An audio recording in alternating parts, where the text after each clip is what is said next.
Hello guys, welcome back to my channel. आज हम करने वाले हैं लीड कोड का problem number 18 fourth sum problem. तो इसके पहले मैं आपको 2 सम और 3 सम प्रॉब्लम करवा चुका हूं। आप वो वीडियो ज़रूर देख लेना, तो आपको ये प्रॉब्लम बहुत जल्दी समझ में आ जाएगा, या फिर आप इस प्रॉब्लम को खुद भी कर लोगे। ठीक है, तो ये प्रॉब्लम बहुत ईजी है। पहले प्रॉब्लम स्टेटमेंट आपको समझा देता हूँ। सिमिलरी है 2 सम और 3 सम के। यहाँ पे 4 सम का मतलब है कि हमें 4 डिजिट्स को चुनना है, 4 नंबर्स को इस एरे के अंदर से हमें चुनना है और टारगेट को 0 बनाना है। ठीक है, मतलब उनको सम करके टारगेट जो हमारा, उनको सम करके जो वैल्यू आनी चाहिए वो 0 आनी चाहिए। ठीक है, जैसे मैं आपको दिखाता हूँ। यहाँ पे मान लो मैंने 1 चुना, 0 चुना, -1 चुना, -1 प्लस 0। मैंने ये चारों नंबर्स चुन लिए, तो इन चारों का सम क्या आया? इन चारों का सम 0 आया। या फिर मैंने चुना 2, -2 और 0 और 0, या फिर 2, -2, 1 और -1। इनका सम भी 0, इनका सम भी 0, इनका सम भी 0। और ये तीनों अपने आप में यूनिक नंबर्स, यूनिक कॉम्बिनेशंस हैं। ठीक है, तो यहाँ पे हमें इन तीनों को क्या करना है, एक एरे लिस्ट के अंदर स्टोर करके रिटर्न करना है। ठीक है, ये हमारा रिटर्न टाइप होगा। तो आपको प्रॉब्लम स्टेटमेंट अच्छे से समझ में आ गई। अब देखते हैं कि इसकी इंट्यूशन क्या है। इंट्यूशन क्या है इस प्रॉब्लम को करने की। सबसे पहले ब्रूट फोर्स अप्रोच आपको पता ही होगा इसका, कि देखो मैं आपको अच्छे से समझाता हूँ। ये 2, 4, 1, 3, 5, 6 मान लो एक ये एरे है। अब मैं आपसे पूछूं कि मुझे इनमें से 2 नंबर्स चुनने हैं, तो बताओ क्या क्या चुन सकता हूँ। तो ये पेयर हो गया, एक ये पेयर हो गया, एक ये पेयर, एक ये पेयर, एक ये पेयर। ये तो हमने देखा था 2 सम प्रॉब्लम में। तो ये 2 से बनने वाले सारे पेयर चुन लिए।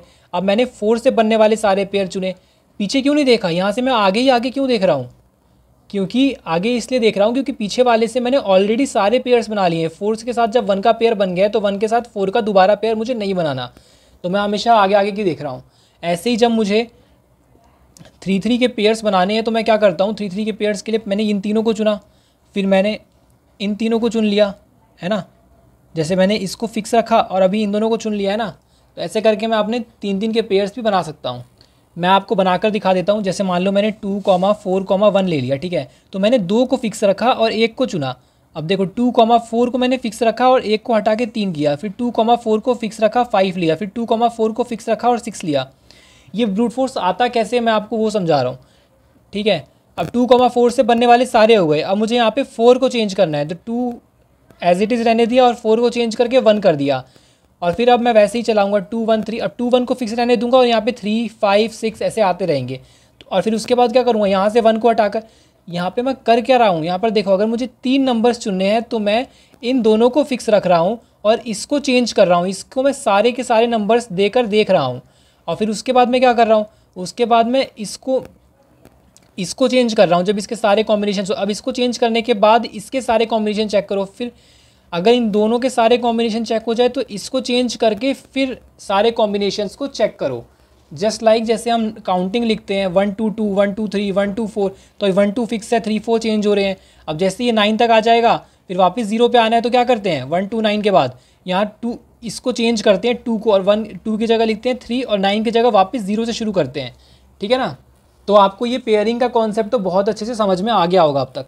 अब आपका क्वेश्चन ये भी हो सकता है कि यार 2 4 1 तो ठीक है, बट हम ऐसे भी तो ले सकते हैं 3, 1, 2।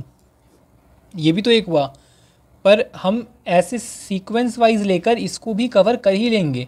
जब मैंने 2 को इधर रखा है ना, और 1 को फिक्स किया, 2 1, पहले मैंने 2, 4 से सारे चेक किए, फिर 2 1 से मैं सारे जब चेक करूँगा, तो 2 1 3 भी तो आ जाएगा, है ना। तो आपको समझ में आ गया कि पेयर कैसे निकालने हैं, फिक्स करने हैं। ठीक है, अगर आपको 4 का निकालना है तो कैसे निकालेंगे, 3 को फिक्स कर दो और 1 को चलाते रहो। फिर इसका ख़त्म हो जाए तो इसको बदलो, फिर चौथे को वापस चलाओ। ऐसे करके हमें करना है। तो यहाँ पे हमें 4 फॉर लूप की ज़रूरत पड़ेगी। ठीक है, 4 फॉर लूप की हमें ज़रूरत पड़ेगी। मैं आपको दिखा देता हूँ कि इस लॉजिक को कैसे इंप्लीमेंट कर रहे हैं। देखो यहाँ पर मैंने 4 फॉर लूप बनाए हैं। सबसे पहले तो एरे को मैंने क्या कर लिया, एरे को सॉर्ट कर लिया है। सॉर्ट क्यों किया है, ताकि मुझे इस एरे के अंदर डुप्लीकेट्स को फाइंड करने में आसानी रहे, क्योंकि इस प्रॉब्लम में डुप्लीकेट्स भी हो सकते हैं। तो जैसे मान लो 1, 2, 2, 3, 4 है, तो 1 2 3 4 1 2 3 4 है ना, ये सारे के सारे एक साथ ही आ जाएंगे। तो यहाँ पे हमने क्या किया, जैसे मान लो यहाँ पे डुप्लीकेट्स है। ठीक है, तो मैं यहाँ पे क्या लिखता हूँ 1 2 3 4। आप ऐसे मत समझो, मैं बताता हूँ आपको, ये थोड़ा रॉन्ग एग्जाम्पल हो गया, इससे आपको समझ नहीं आएगा। 1 2 2 3 3 4, ठीक है, ऐसा हो गया। तो अब मान लो 1 2 3 4 आ गया। ठीक है, अच्छा ठीक है, ये तो सॉर्टेड हो गया। सॉर्टेड में तो वैसे नहीं होता, क्योंकि सॉर्ट अगर हमें ये समझना है कि सॉर्टिंग क्यों करी। तो सॉर्टिंग को समझने के लिए पहले हमें अनसॉर्टेड तो लेना पड़ेगा ना। ठीक है, अब मान लेते हैं हमारा जो टारगेट है वो क्या है, यहाँ पे 5 रख लेते हैं, यहाँ पे 4 रख लेते हैं। ठीक है, अब मान लेते हैं टारगेट है हमारा 6। ठीक है, तो देखो आप 6 बनाने के लिए क्या क्या कर सकते हो, यहाँ से 1 ले सकते हो और यहाँ से 5 ले सकते हो। ठीक है, एक पेयर बन गया। यहाँ से 2 ले सकते हो, यहाँ से 4 ले सकते हो, तो 2,4 का एक पेयर बन गया। फिर 2 यहाँ से 4 यहाँ से वापस 2,4 बन गया। ठीक है, अब आप क्या कर सकते हो कि यहाँ पे 1 ले सकते हो, 5 ले सकते हो। ठीक है, इस एग्जांपल से भी नहीं आ रहा है ये चीज़ पकड़ में कि क्यों ले रहे हैं। मैं आपको एक अच्छा सा एग्जांपल देता हूँ तो आपको ज़्यादा समझ में आएगा कि इसको समझाना बहुत ज़्यादा ज़रूरी है। -5 5 4 -3 0 0 4 और -2, मान लो ये एग्जांपल है। ठीक है, अब मुझे इसके पेयर्स निकालने हैं और टारगेट जो है मेरा टारगेट है 4। ठीक है, तो आप ये देखो -5 है ना, 5 0 और 4 मैं ले सकता हूँ, -5 5 0 एंड 4। अब देखो मैं क्या ले सकता हूँ, और देखो और मैं 5 ले सकता हूँ है ना, 4 ले सकता हूँ, -3 ले सकता हूँ, -2 ले सकता हूँ। ठीक है, तो 5 4 -3 और -2, 5 4 -3 और -2। और मैं क्या ले सकता हूँ, देखो 5 ले सकता हूँ, -3 ले सकता हूँ, 4 ले सकता हूँ और 2 ले सकता हूँ। 5 -3 4 और 2। ठीक है, 4 और -2 सॉरी। ठीक है, तो ये भी मिलके क्या बना रहे हैं, ये भी मिलके 0 बना रहे हैं, सॉरी ये भी मिलके 4 बना रहे हैं। -3 -2 -5 हो जाएगा, ये 5 हो जाएगा। तो आप देखो इन दोनों को ध्यान से, ये दोनों जो हैं ये दोनों के दोनों डुप्लीकेट्स हैं, बट ये पता नहीं चल रहा डुप्लीकेट्स हैं, सेट इनको यूनिक आइडेंटिफाई करेगा, है ना। तो हमने सॉर्टिंग इसलिए करी है ताकि ये सारे के सारे इंक्रीजिंग ऑर्डर में हो जाएं। अब ये सारे इंक्रीजिंग ऑर्डर में होंगे ना, तो ये कैसा दिखेगा, ये ऐसा दिखेगा -3 -2 4 और 5, और ये भी ऐसा ही दिखेगा -3 -2 4 और 5। तो सेट इन दोनों को सेम आइडेंटिफाई करेगा। उसके बाद हमने यहाँ पे सेट के अंदर लिस्ट बना ली है। अब यहाँ पे जो भी सेम लिस्ट आएगी सेट उनको हटाता जाएगा, उसको अपने अंदर दोबारा डुप्लीकेट नहीं लेगा, क्योंकि सेट डुप्लीकेट नहीं लेता है। मैंने यहाँ पे एक फॉर लूप से पहले एलिमेंट को फिक्स किया, दूसरे फॉर लूप से दूसरे एलिमेंट को, तीसरे फॉर लूप से तीसरे एलिमेंट को, और चौथे से मैं बार बार चेंज कर रहा हूँ। ठीक है, पहले ये वाला लूप सबको चेक करेगा, फिर उसके बाद इसको ये वाला लूप चलेगा, फिर दोबारा ये वाला सारा चलेगा, फिर ये वाला अगला आइट्रेशन चलेगा, तो इसके लिए सारे चलेंगे। ठीक है, तो इसमें जो आपकी टाइम कॉम्प्लेक्सिटी क्या होती है ये आपको समझ में आ रहा हो कि मैंने सबका सम निकाल लिया और टारगेट से कंपेयर कर दिया, अगर इक्वल आ गया तो मैंने सेट में ऐड करवा दिया चारों को। ये एज लिस्ट एक फंक्शन होता है कि एरे बना के इसको लिस्ट में कन्वर्ट कर दो और सेट में डाल दो। ठीक है, तो आपको समझ में आ गया होगा। ये जो टाइम कॉम्प्लेक्सिटी होगी इसकी बिग O ऑफ n⁴ होगी, आपको दिखी गया होगा। यहाँ पे 4 नेस्टेड लूप्स रन कर रखे हैं, ऑब्वियसली ये अच्छी टाइम कॉम्प्लेक्सिटी नहीं है। और जो स्पेस कॉम्प्लेक्सिटी होगी वो क्या होगी, बिग O ऑफ 1 होगी। यहाँ पे मैंने लास्ट में एक नई एरे लिस्ट बनाकर इसके अंदर सेट को पास कर दिया है। तो ये क्या करेगा, ये जितनी भी इसके अंदर वैल्यूज़ है ना, जितनी भी लिस्ट पड़ी हुई है, सारी इस एरे लिस्ट के अंदर डाल के रिटर्न कर देगा, क्योंकि हमें फाइनली एरे लिस्ट ही रिटर्न करनी है। तो इसको क्या हम और ऑप्टिमाइज़ करने के बारे में सोच सकते हैं? हम इसको बिल्कुल ऑप्टिमाइज़ कर सकते हैं। कैसे, देखो यहाँ पे हमने 4 फॉर लूप का यूज़ किया है। ठीक है, तो मैं ये कह रहा हूँ ना कि जैसा हम टू सम प्रॉब्लम करते थे, टू सम में क्या करते थे, एक मेथड होता था करने का। टू सम में एक और मेथड क्या था करने का कि हम एरे को सॉर्ट कर लेते थे, एरेज डॉट सॉर्ट, एरे को सॉर्ट। अब एरे को सॉर्ट तो हमें यहाँ भी करना पड़ रहा है, तो हम इसका फ़ायदा कैसे ले सकते हैं सॉर्टिंग का? तो यहाँ पर एक मेथड होता है 2 पॉइंटर करके, 2 पॉइंटर, और जब एरेज सॉर्टेड हो तो ये बहुत अच्छा काम करता है। कैसे, देखो ये मेथड मैं आपको जस्ट ये मेथड ही समझा रहा हूँ। 1 2 3 3 4 5 7, मान लो ये है, यहाँ पे मैंने रखा अपना लो पॉइंटर और यहाँ पर मैंने रखा अपना हाई पॉइंटर। ठीक है ना, तो यहाँ पर मैं क्या करूँगा ना, मेरा जो टारगेट है वो क्या है, टारगेट क्या है, टारगेट है 8, सॉरी टारगेट 8 बहुत ईजी टारगेट हो जाएगा, ये तो शुरू में ही मुझे मिल जाएगा। ठीक है ना, या फिर 8 ही रख लेते हैं, 8 ज़्यादा अच्छा लग रहा है तो 8 ही रख लेते हैं, या 7 रखते हैं, टारगेट 7 इज़ ऑल्सो गुड। ठीक है, तो यहाँ पे देखो मैं लो प्लस हाई करके देखूँगा। ठीक है, लो प्लस हाई करके देखूँगा कि क्या ये मेरे टारगेट के इक्वल आ रहा है। तो 7 + 1 8, 8 नहीं आ रहा, तो 8 क्या आ रहा है, 8 बड़ा आ रहा है, टारगेट क्या है 7, टारगेट से बड़ा आ रहा है। तो मुझे इसके अंदर कुछ कम करना है ना, तो कम करना है तो बताओ लो को इधर ले जाऊँ या हाई को इधर ले आऊँ? ऑब्वियस है, अगर कम करना है तो बड़े नंबर से छोटे नंबर पे आओ, हाई यहाँ पे ले आओ, क्योंकि लो को इधर करेंगे तो ये 1 से 2 हो जाएगा, लो तो इंक्रीज़ होगा। तो 5 पे आ गए, तो 5 + 1 6 हो गया, तो 5 + 1 6 हो गया, तो ये तो 7 से छोटा है, तो ऑब्वियस है लो को इस बार चलाओ, तो मतलब जब टारगेट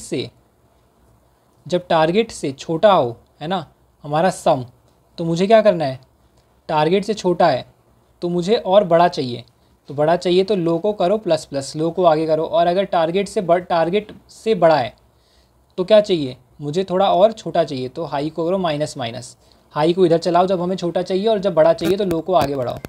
ठीक है, इसके बाद क्या करेंगे, देखो 5 + 2 7, ये टारगेट के इक्वल आ गया, तो इसको क्या करेंगे, अपनी लिस्ट में ऐड कर देंगे। अब आप बोलोगे यहाँ पे तो यार 4 पॉइंटर निकालना है, ये 2 पॉइंटर कहाँ से आ गया, पर पहले आप इसको समझो तो आपको समझ में आएगा। यहाँ पे 2 + 5 7 हमने लिस्ट में ऐड कर दिया। अब आप किसी को भी चलाओ, कोई दिक्कत नहीं है, हाई को चलाओ या लो को चलाओ। चलो मैंने लो को रन किया तो 3 आ गया, 3 + 5 8, अगेन बड़ा आ गया, तो इस बार बड़े वाले को आगे पीछे करो, तो 4 + 3 7, एक और बन गया, हमें 3,4 मिल गया, हमें 2,5 मिल गया। अब उसके बाद ये भी टारगेट के इक्वल मिल गया, किसी को भी चलाओ, इसको चला दिया तो 3,4 दोबारा मुझे मिला, तो दोबारा तो डुप्लीकेट हो गया, 3,4 ही रहेगा। और फाइनली ये दोनों के दोनों पॉइंटर्स क्या करेंगे, कोलैप्स कर जाएंगे, और वहाँ से हमारा लूप ब्रेक हो जाएगा। ठीक है, तो मैं क्या करने वाला हूँ, बहुत ध्यान से समझना। मैं इस बात की गारंटी कर सकता हूँ कि मुझे एक अगर सॉर्टेड एरे दे दी जाए, मैंने यहाँ पे आपको कंप्लीट कॉन्सेप्ट समझा दिया, अगर आपको नहीं समझ में आया तो आप इसको एक बार और देख लो, तो आपको ज़रूर समझ में आएगा, बस 3 से 4 मिनट लगे इसको समझाने में। सॉर्टेड एरे अगर मेरे पास है ना, और मुझे अगर 2 नंबर्स खोजने हैं उसके अंदर से जिसका सम कुछ टारगेट के इक्वल हो, तो मैं वो काम कितने में कर सकता हूँ, वो काम मैं बिग ऑफ n में कर सकता हूँ। ठीक है, तो देखो मैं क्या करूँगा, मैं कहूँगा यार इस लूप को तो रहने दो, इस लूप को रहने दो, ये 2 नंबर फिक्स कर देंगे, 4 सम निकालना है ना, 4 नंबर्स को लेकर सम निकालना है, तो 2 का तो ये देख लेंगे। अब इन दोनों को अगर मैंने फिक्स कर लिया तो कुछ नम्स i + नम्स j तक मुझे मिल चुका है। ठीक है, अब नम्स k नम्स l को देखना है, तो मैं क्या करूँगा, इसको मैंने नया टारगेट बना लिया, जो मेरा ओरिजिनल टारगेट था मैंने उसमें से इसको माइनस कर दिया, इस क्वांटिटी को, तो ये मुझे क्या दे देगा, ये मुझे दे देगा नम्स l + नम्स k। ठीक है, तो अब क्वेश्चन ये हो गया कि टारगेट में से माइनस कर दो नम्स i + नम्स j, इन दोनों के सम को माइनस कर दो, और जो भी मिले वो तुम्हारा क्या हो जाएगा, वो तुम्हारा नया टारगेट हो जाएगा, न्यू टारगेट हो जाएगा। ठीक है, और वो न्यू टारगेट को अब तुम्हें इंश्योर करना है कि तुम्हें 2 नंबर ऐसे लाने हैं जो इस न्यू टारगेट को अचीव करते हो। तो आप ध्यान से सोच के बताओ कि मेरे पास अगर ये बड़ा वाला एरे है, तो अगर मैंने इन दोनों को फिक्स कर दिया तो ये बाकी का बचा एरे भी तो सॉर्टेड है ना, मैं यहाँ पे अपना लो बना सकता हूँ, यहाँ पे अपना हाई बना सकता हूँ, और लो हाई की हेल्प से इसके अंदर के सारे पेयर्स निकाल सकता हूँ जो मेरे न्यू टारगेट को अचीव करते हो। अगर आपको थोड़ा सा भी समझ में आता होगा तो ये ज़रूर आपको समझ में आ जाएगा। ठीक है, तो बताता हूँ आपको कि इस लॉजिक को कोड में कैसे इम्प्लीमेंट करेंगे। देखो यहाँ पे मैंने एक फॉर लूप वैसे का वैसा ही रन कर लिया है, फॉर लूप दूसरा फॉर लूप रन कर लिया है। ये n-3 टाइम्स मैंने क्यों रन किया, n-2 टाइम्स क्यों रन किया, n-3 इसलिए क्योंकि देखो जैसे ही मैं इसमें कहाँ तक जाना चाहता हूँ, देखो मुझे 4 नंबर लेने हैं, तो मैं ये 4 लूँगा ना, या फिर ये 4 लूँगा, और तो कोई पॉसिबिलिटी नहीं है। तो मेरा आई किधर तक जा रहा है, आई तो यार एट मैक्स यहीं तक जा रहा है। अब यहाँ तक जाने का मतलब ये नहीं कि सेकंड पोजीशन तक जा रहा है, यहाँ तक जाने का मतलब है कि लास्ट 3 पोजीशंस को छोड़कर वो यहाँ तक ही जा रहा है। आप 4 पॉइंटर से नहीं समझ में आ रहा तो आप 2 पॉइंटर से समझो। देखो 2 पॉइंटर का मतलब है कि सारे आई जे के अगर आप पेयर्स निकालोगे और आई हमेशा पीछे रहेगा, तो क्या पॉसिबल है कि आई आपका मैक्स यहीं तक तो जा सकता है ना, इसके आगे वाला तो जे होगा। अब आई यहाँ पे अगर आप ला के घुसा दोगे तो जे आप कहाँ रखोगे, जे नहीं रख सकते ना, तो आई यहीं तक चलेगा। इसलिए मैंने यहाँ पे 4 चीज़ों को लेना है, तो आई यहीं तक रखा है 4th नंबर पर, जे यहाँ तक चलेगा और के यहाँ तक चलेगा, एल यहाँ तक चलेगा। ठीक है, तब आपके लास्ट में 4 पॉइंटर्स पूरे होंगे। इसलिए जे को भी यहाँ तक चलाया है और जे को मैंने आई के आगे से रन करना स्टार्ट किया है। न्यू टारगेट निकाल लिया मैंने, आसान है ये भी। अब ये पूरा कोड मेरा 2 पॉइंटर का है। अगर आपने 2 सम प्रॉब्लम देखी है ना, तो आपको इस प्रॉब्लम में प्रॉब्लम आ ही नहीं सकती। लो इक्वल टू j+1, j+1 मतलब अगर ये फाइनली मेरा एरे है ना, तो इतना फिक्स करने के बाद यहाँ से यहाँ तक मेरा एरे सॉर्टेड है। This is my low and this is my high. High क्या हो जाएगा n-1, लो क्या हो जाएगा j+1। अब जब तक लो जो है लेस देन हाई है, मतलब जब तक वो दोनों के दोनों कोलैप्स ना करे तब तक हमें रन करना है लूप को, और सम निकालना है। सम को कंपेयर करना है नए वाले टारगेट से। अगर सम कम है, अगर सम टारगेट से कम आता है, ठीक है, तो क्या करना था हमें, अगर टारगेट से कम है तो लो को आगे बढ़ाना है। ठीक है, अगर सम टारगेट से कम है तो लो को आगे बढ़ाना है, सम न्यू टारगेट से ज़्यादा है तो हाई को पीछे लाना है, क्योंकि पीछे लाओगे ना हाई को तो कम होगा, और वही तो हमें चाहिए ना, सम बड़ा हो चुका है टारगेट, तो टारगेट तक पहुंचने के लिए हमें थोड़ा इसको कम करना पड़ेगा। एल्स आ गया मतलब ना बड़ा है ना छोटा है तो बराबर होगा, बराबर होगा तो सेट में ऐड कर लिया, ठीक है, सेम वही चीज़ है। और यहाँ पे मैंने लो को आगे बढ़ाया और हाई को भी आगे बढ़ाया ताकि फर्दर मैं उसे चेक कर सकूँ, ठीक है ना। अब ऑब्वियस अगर सेम हो गया तो आप दोनों को ही आगे बढ़ा दो, है ना, ठीक है। और यहाँ पे नए एरे लिस्ट बनाकर मैंने सेट को इसके अंदर स्टोर करवा दिया। सेट के मतलब सारे एलिमेंट्स, सारी वैल्यूज़ को एरे लिस्ट में स्टोर करवा दिया। आप इस काम को मैनुअली भी कर सकते हो। तो यहाँ पर मैंने क्या किया, बिग O ऑफ n की पावर 4 टाइम कॉम्प्लेक्सिटी को मैंने big O of n cube में ला दिया, ठीक है। बट हाँ, साथ में मैंने थोड़ी स्पेस भी यूज़ करी है। स्पेस यूज़ करी है क्या? नहीं, मैंने अभी स्पेस यूज़ नहीं करी है, एक्स्ट्रा स्पेस यूज़ नहीं करी है। यहाँ पर हमें एरे लिस्ट रिटर्न करनी है इसलिए हमने ये यूज़ किया है। और यहाँ पर हमने जो स्पेस यूज़ करी है, यहाँ पे भी जो हमारी टाइम कॉम्प्लेक्सिटी आई थी ना, स्पेस कॉम्प्लेक्सिटी, वो बिग O ऑफ 1 नहीं आएगी, वो मैंने गलत बोल दिया, n आएगी, क्योंकि यहाँ पर हमने सेट को यूज़ कर रखा है। यहाँ पर भी हमारी जो स्पेस कॉम्प्लेक्सिटी आएगी वो बिग O ऑफ n आएगी, ठीक है ना। तो क्या हम इस स्पेस कॉम्प्लेक्सिटी को भी हटा सकते हैं? आपको इसके बारे में सोचना है। इस स्पेस कॉम्प्लेक्सिटी को कैसे हटा सकते हैं? जब हम अपने एरे लिस्ट में डायरेक्ट एलिमेंट्स को स्टोर करवाएं।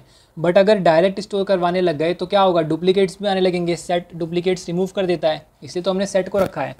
और प्रॉब्लम में क्लियरली मेंशन है कि डुप्लीकेट अलाउड नहीं है, एक नंबर ऑफ सेट एक ही बार प्रेजेंट होना चाहिए। तो सोचते हैं इस बारे में कैसे कर सकते हैं। मान लो मेरे पास एक एरे है 1 2 2 3 3 3। मैं इतने सारे डुप्लीकेट्स क्यों ले रहा हूँ? क्योंकि मुझे इसी को एनालाइज करना है कि मैं इसे कैसे रिमूव कर सकता हूँ, कैसे मैं एक ही डाल सकता हूँ। मान लो मेरा I यहाँ पर है, ठीक है, और मेरा J यहाँ पर है, ठीक है ना। अब K क्या मैं यहाँ पे लूँगा, है ना, K क्या मैं यहाँ पे ले सकता हूँ? चलो मैंने K यहाँ पे मान लो ले लिया, ठीक है, और L यहाँ पर ले लिया, ठीक है ना। अब मैं क्या कर सकता हूँ, मैं डुप्लीकेट रिमूव करने के लिए मैं इसके तो पेयर निकाल लूँगा, ठीक है। क्या ये इसका क्या सम के इक्वल आ रहा है? ये अगर आ रहा है तो ठीक है, ऐड करवा दूंगा। क्योंकि मान लो 1, ऐसा नहीं बोला कि ये 2 2 दो बार नहीं आ सकते, 2 2 तो आ सकते हैं, पर 1 2 2 3 जैसा दूसरा और नहीं आ सकता जिसके अंदर 1 2 2 3 हो, जैसे 2 2 3 1। तो ये ऑर्डर्स में चेंज आकर तो नहीं आ सकता क्योंकि हमने सॉर्टिंग कर दिया ऑब्वियसली। तो इसका और क्या तरीका है कि हम ये डुप्लीकेट्स भी रिमूव कर पाएँ? कैसे? देखो, मैंने यहाँ पे 1 2 2 3 ले लिया। अब ये L जो है वो आगे बढ़ेगा यहाँ पे इस वाले 3 पे, ठीक है। ध्यान से समझना इस कॉन्सेप्ट को, ये आपको बहुत काम आएगा आगे क्वेश्चंस में। मैंने इसे 3 सम में भी बहुत क्लियरली समझा रखा है, अगर आपको नहीं समझ में आया तो यहाँ समझ लो। 1 2 2 मेरे फिक्स है, 4 पॉइंटर चाहिए मुझे, 4 पॉइंटर्स, 4 सम चाहिए, तो मैंने 3 को फिक्स कर लिया 1 2 2। और यहाँ पर मैं एक ऑलरेडी निकाल चुका हूँ, तो ये मेरा L वाला आगे बढ़ा तो ये दोबारा मुझे यही लेके आ गया। और एरे लिस्ट क्या करेगा, इसको भी ऐड कर लेगा। तो मैं क्या करूँगा ना, एक चेक लगा दूँगा एक चेक लगा दूँगा। चेक क्या होगा? वो होगा एक वाइल लूप। वाइल लूप क्या होगा? देखो, जो L है ना वो कम होना चाहिए N से, मान लो, है ना, एंड साथ में L के पहले वाला, L के पहले वाला, है ना, प्रीवियस जो है वो बराबर अगर हो, प्रीवियस जो है बराबर हो अगर करंट एलिमेंट के, है ना। अगर जो करंट वाला है, मान लो मैं यहाँ पे आ गया, अगर वो प्रीवियस वाले के इक्वल है तो क्या होगा, तो मुझे अपने L को प्लस प्लस करते जाना है जब तक वो बराबर रहेगा। अब मान लो यहाँ से उठ के यहाँ पे आ गया, तो अभी भी जो इनका कॉम्बिनेशन है 1 2 2 3 वाला, ये भी तो डुप्लीकेट है, तो ये भी हट जाएगा। 4 पे आ गया, तो 4 क्या 3 के इक्वल है? 4 3 के इक्वल इस बार नहीं है, तो ये एक डिफरेंट कॉम्बिनेशन है, हमें इसको चेक करना है, और अगर है टारगेट के इक्वल तो अपने अंदर इंक्लूड करना है, ठीक है। तो मुझे क्या करना है, 2 पॉइंटर्स और डुप्लीकेट रिमूवल दोनों साथ में देखना है। तो फिर मैं क्या कर सकता हूँ अपने कोड में कि ऐसा चेंज जो कि मैं ये चीज़ अटेन कर लूँ। कोड में चेंज तो यही चीज़ होनी है कि एक वाइल लगेगा जब तक प्रीवियस वाला जो ये वाला है, लाइक जो सबसे पहले हमारा आया है, क्योंकि सारे डुप्लीकेट साथ में आएंगे, ये तो गारंटी है। जितने भी डुप्लीकेट्स हैं क्या होंगे, वो सब के सब साथ में आएंगे। तो ये सब साथ में आएंगे तो हम इनको ईजिली रिमूव कर सकते हैं, क्योंकि हम कंपेयर कर सकते हैं पीछे वाले से। तो कैसे करेंगे इस चीज़ को? तो मैं क्या करूँगा, देखो, मे भी हो सकता है कि 1 1 1 1 जो एरे के स्टार्टिंग के एलिमेंट्स हैं वही बहुत बार आए। तो मेरा अगर I यहाँ पे आ गया और फिर अगर I यहाँ पे आएगा और पीछे कहीं J K L चल रहे हैं, तो जो इसके लिए वैल्यूज़ थी, क्या पता वो सेम वैल्यूज़ ये जे के एल के लिए, मतलब इन चारों का दोबारा दोबारा कॉम्बिनेशन है, आएगा ही, क्योंकि ये भी वन था और इस वन ने सारे कॉम्बिनेशंस अपने अंदर ले लिए हैं। अब ये वाला वन भी ले सकता है। तो मैं क्या करूँगा, एक कंडीशन डाल दूंगा जस्ट इस आई के नीचे। ठीक है, क्या कंडीशन होगी, if I is greater than zero and ये आई ग्रेटर देन ज़ीरो क्यों रखा है ये मैं आपको समझाता हूँ। क्योंकि मुझे क्या है ना, मुझे आई के पहले वाले को भी कंपेयर करना है। तो मैं यहाँ पर लिखूँगा नम्स आई जो है वो बराबर हो जाता है ना, अगर नम्स आई माइनस वन के, नम्स आई अगर बराबर हो जाता है नम्स आई माइनस वन के, तो मैं यहाँ से कंटिन्यू कर दूँगा कि भाई कंटिन्यू हो जाओ, इसको मत रन करो, आगे बढ़ जाओ। तो अगर आई जो है आई माइनस वन के बराबर हो गया तो आगे बढ़ जाएगा। फिर आई यहाँ पे आया, आई अगर आई माइनस वन के आगे सेम हुआ तो बराबर हो जाएगा, है ना, आगे बढ़ जाएगा। तो ऐसे आगे बढ़ते बढ़ते ये स्किप कर देगा डुप्लीकेट्स को। ठीक है, तो ये मैंने यहाँ पे लाइन ऐड कर दी। अब जे भी डुप्लीकेट कंटेन कर सकता है, तो जे के लिए भी मैं सेम काम करूँगा कि यहाँ पर सेम एक और इफ़ कंडीशन लगा दूंगा। और इसकी इफ़ कंडीशन क्या होगी, इफ़ इसके अंदर दो चीज़ें होंगी। अच्छा, मुझे जे में चेक क्या करना है आप ये बताओ। जे में चेक करना है कि जे और जे माइनस वन अगर इक्वल हो तो कंटिन्यू कर दो, है ना, मतलब स्किप कर दो। तो जो जे है वो आई से बड़ा होना चाहिए। ठीक है, जे जो है वो आई प्लस वन से बड़ा होना चाहिए। एंड जे जो है वो इक्वल टू अगर हो जाए जे माइनस वन के, तो यहाँ से कंटिन्यू कर दो।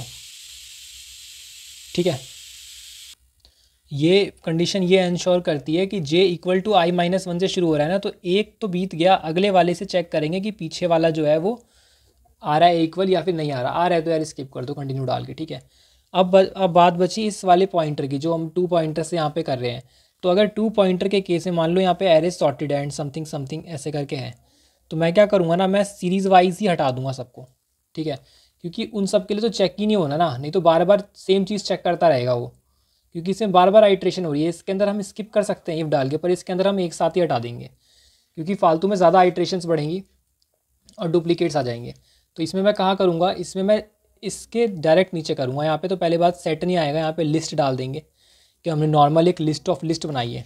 ठीक है, अब हमने कोई भी सेट नहीं बनाया है। तो यहाँ पर मैं क्या डालूँगा कि वाइल, सबसे पहले तो मैं इसमें क्या करूँगा, यहाँ पे थोड़ी सी जगह की कमी हो गई है, मैं आपको फिर भी दिखा देता हूँ कैसे होगा ये। देखो, यहाँ पे मैं पहले तो टेम्पररी एक लो बना लूँगा। ठीक है, टेम्पररी लो बनाकर मैं अपने अभी वाले लो को स्टोर कर लूँगा। ठीक है, एक टेम्पररी हाई बना लूँगा और अभी वाले हाई को स्टोर कर लूँगा। तो मेरे पास क्या सिनेरियो है कि यहाँ पर मेरा लो स्टोर है, यहाँ पर मेरा अभी वाला हाई स्टोर है। ठीक है, अब मैं क्या करूँगा, अब मैं चेक कर लूँगा, एक वाइल लूप रन करूँगा और चेक कर लूँगा कि वाइल लो जो है वो लेस देन हाई, ये तो प्राइमरी कंडीशन है कि कोलैप्स नहीं करनी चाहिए। और अगर मेरा जो नम्स लो है, जो लो है अगर वो इक्वल टू हो जाता है टेम्प लो के। टेम्प लो क्या है, टेम्प लो सबसे पहला लो है। जैसे ये वाला लो है ना, तो ये सबसे पहला लो है वो है टेम्प लो। ठीक है, तो अगर इसके बाद वाले जो भी लो हैं अगर वो उसके बराबर आते हैं तो हम उस वहाँ पे क्या करेंगे, लो उसको स्किप कर देंगे, लो प्लस प्लस। सेम चीज़ करेंगे हाई के लिए भी, कि इसके लिए भी सेम कंडीशन ये रहेगी कि लो इज़ लेस देन हाई, और यहाँ पर बस लो की जगह हाई आ जाएगा और हाई माइनस माइनस हो जाएगा, तो हाई स्किप हो जाएंगे। ठीक है, अब आप ये मत सोचना कि यहाँ पर मैंने लो को तो चलाया ही नहीं, टैम्प लो तो और लो ये दोनों तो बराबर ही रहेंगे, तो लो प्लस प्लस तो होगा ही। तो यार एक बार तो करना ही है ना लो प्लस प्लस। अगर अब एक बार लो प्लस प्लस कर दिया तो टैम्प लो तो यही रहने वाला है ना, मान लो ये है तो टैम्प लो तो यही रहेगा। अब आपने लो प्लस प्लस कर दिया तो लो इधर आ जाएगा, फिर वापस लो आपने स्किप किया क्योंकि ये डुप्लीकेट था, ये दोबारा आगे बढ़ जाएगा। लो आपने स्किप किया, दोबारा सेम है, दोबारा आगे बढ़ जाएगा, है ना। तो ये वाइल उसको कर लेगा एडजस्ट। मैं इसका कोड आपके साथ शेयर कर दूंगा तो आपको कोड ज़्यादा अच्छे से दिख जाएगा, आप कोड की टेंशन मत लो। और इसकी टाइम कॉम्प्लेक्सिटी क्या हुई, टाइम कॉम्प्लेक्सिटी तो यार अभी भी बिग ऑफ एन क्यू भी रही है ना, क्योंकि 2 लूप है और एक और वाइल लूप है इसके अंदर। और जो स्पेस कॉम्प्लेक्सिटी हो गई ना, स्पेस कॉम्प्लेक्सिटी अब हमने बिग ऑफ 1 तो नहीं करी, एन ही है। पर यार ये एन जो है ना, ये हमने कोई एक्स्ट्रा डेटा स्ट्रक्चर यूज़ नहीं किया है, ये हमें as a return type store करवा के रिटर्न करना था, इसलिए हमने इसको यूज़ किया है। ठीक है, तो ये तो आनी ही थी। बट अगर एक्स्ट्रा स्पेस की बात करें अपने यूज़ के लिए कि हमने कोई आंसर निकालने के लिए एक्स्ट्रा स्पेस यूज़ करिए, तो उसकी जो टाइम कॉम्प्लेक्सिटी हुई वो हुई बिग ऑफ, उसकी जो स्पेस कॉम्प्लेक्सिटी हुई वो हुई बिग ऑफ 1।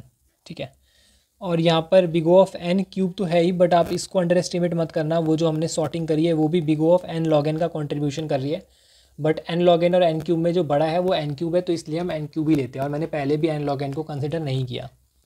तो गाइज़, अगर आपको वीडियो समझ में आई हो, हेल्पफुल लगी हो, तो वीडियो को लाइक करो और चैनल को सब्सक्राइब करो। और अगर आपको कोई भी प्रॉब्लम हो इस सॉल्यूशन से रिलेटेड तो आप मेरे से फीडबैक ज़रूर शेयर करो, अपने डाउट ज़रूर क्लियर करो।